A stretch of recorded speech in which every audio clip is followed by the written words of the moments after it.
को संबोधित कर रहे हैं। खेती भी कर पाए और गांवों में रोजगार स्वरोजगार के नए मौके भी बने।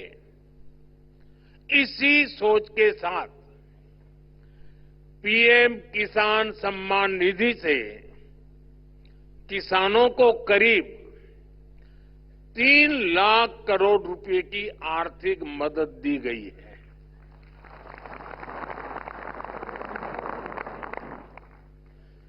पिछले 10 वर्षों में कृषि लोन की राशि 3.5 गुना हो गई है। अब पशुपालकों और मत्स्य पालकों को भी किसान क्रेडिट कार्ड दिया जा रहा है। देश में मौजूद 9,000 से ज्यादा एफपीओ किसान उत्पाद संघ, उन्हें भी आर्थिक मदद दी जा रही है। हमने पिछले 10 सालों में कई फसलों पर निरंतर एमएसपी भी बढ़ाई है। साथियों, हमने स्वामित्व योजना जैसे अभियान भी शुरू किए हैं, जिनके जरिए गांव के लोगों को प्रॉपर्टी के पेपर्स मिल रहे हैं। पिछले 10 वर्षों में एमएसएमई को भी बढ़ावा देने वाली कई नीतियां लागू की गई हैं। उन्हें क्रेडिट लिंक गारंटी स्कीम का लाभ दिया गया है। इसका फायदा 1 करोड़ से ज्यादा ग्रामीण एमएसएमई को भी मिला है। आज गांव के युवाओं को मुद्रा योजना, startup India, stand up India जैसी योजनाओं से ज्यादा मदद मिल रही है। साथियों, गांवों की तस्वीर बदलने में कोऑपरेटिव्स का बहुत बड़ा योगदान रहा है। आज भारत सहकार से समृद्धि का रास्ता तय करने में जुटा है। इसी उद्देश्य से 2021 में अलग से नया सहकारिता मंत्रालय का गठन किया गया। देश के करीब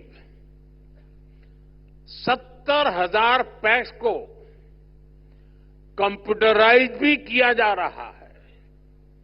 मकसद यही है कि किसानों को, गांव के लोगों को अपने उत्पादों का बेहतर मूल्य मिले, ग्रामीण अर्थव्यवस्था मजबूत हो।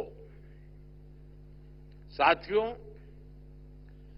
कृषि के अलावा भी हमारे गांव में अलग अलग तरह की पारंपरिक कला और कौशल से जुड़े हुए कितने ही लोग काम करते हैं। अब जैसे लोहार है, सुथार है, कुम्हार है, ये सब काम करने वाले ज्यादातर लोग गांव में ही रहते हुए आए। रूरल इकोनॉमी और लोकल इकोनॉमी में इनका बहुत बड़ा कंट्रीब्यूशन रहा है। लेकिन पहले इनकी भी लगातार उपेक्षा हुई। अब हम उन्हें नई स्किल उसमें ट्रेन करने के लिए, नए उत्पाद तैयार करने में लिए, उनका सामर्थ्य बढ़ाने के लिए, सस्ती दरों पर मदद देने के लिए विश्वकर्मा योजना चला रहे हैं। ये योजना देश के लाखों विश्वकर्मा साथियों को आगे बढ़ने का मौका दे रही है। साथियों, जब इरादे नेक होते हैं, नतीजे भी संतोष देने वाले होते हैं।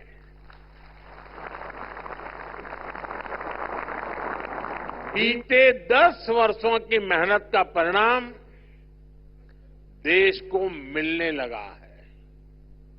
अभी कुछ दिन पहले ही देश में एक बहुत बड़ा सर्वे हुआ है और इस सर्वे में कई महत्वपूर्ण तथ्य सामने आए हैं।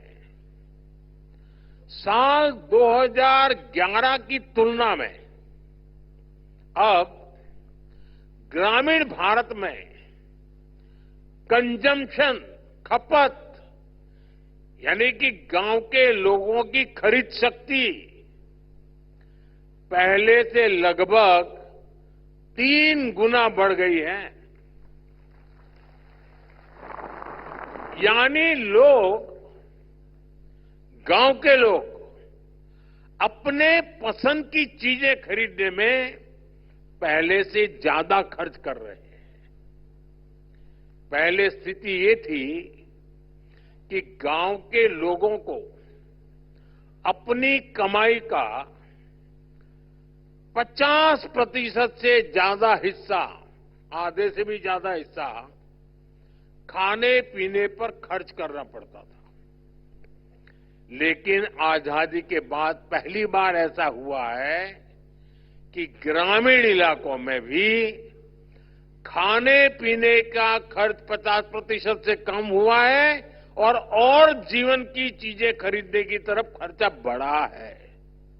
इसका मतलब है लोग अपने शौक की, अपनी इच्छा की, अपनी आवश्यकता की जरूरत की और चीजें भी खरीद रहे हैं, अपना जीवन बेहतर बनाने पर खर्च कर रहे हैं।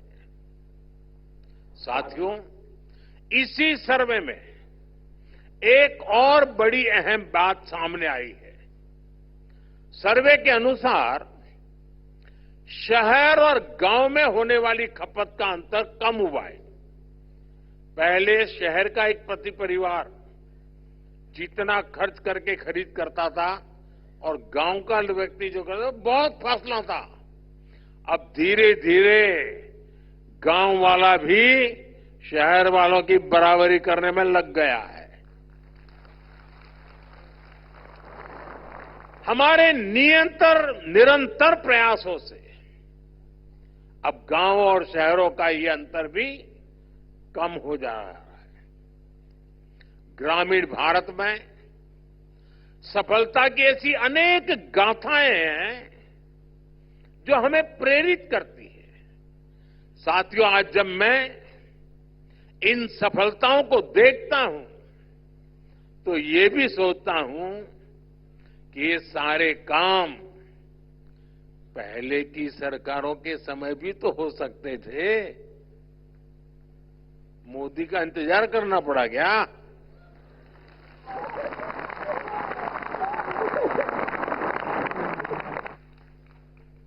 लेकिन आजादी के बाद दशकों तक देश के लाखों गांव बुनियादी जरूरतों से वंचित रहे। आप मुझे बताइए, देश में सबसे ज्यादा एससी कहां रहते हैं? गांव में। एसटी कहां रहते हैं? गांव में। ओबीसी कहां रहते हैं? गांव में। एससी हो, एसटी हो, ओबीसी हो, समाज के तबके के लोग ज्यादा से ज्यादा गांव में ही अपना गुजारा करते हैं। पहले की सरकारों ने इन सभी की आवश्यकताओं की तरफ ध्यान नहीं दिया। गांव से पलायन होता रहा, गरीबी बढ़ती रही, गांव शहर की खाई भी बढ़ती रही। मैं आपको एक और उदाहरण देता हूं। आप जानते हैं, पहले हमारे सीमावर्ती गांवों को लेकर क्या सोच होती थी? उन्हें देश का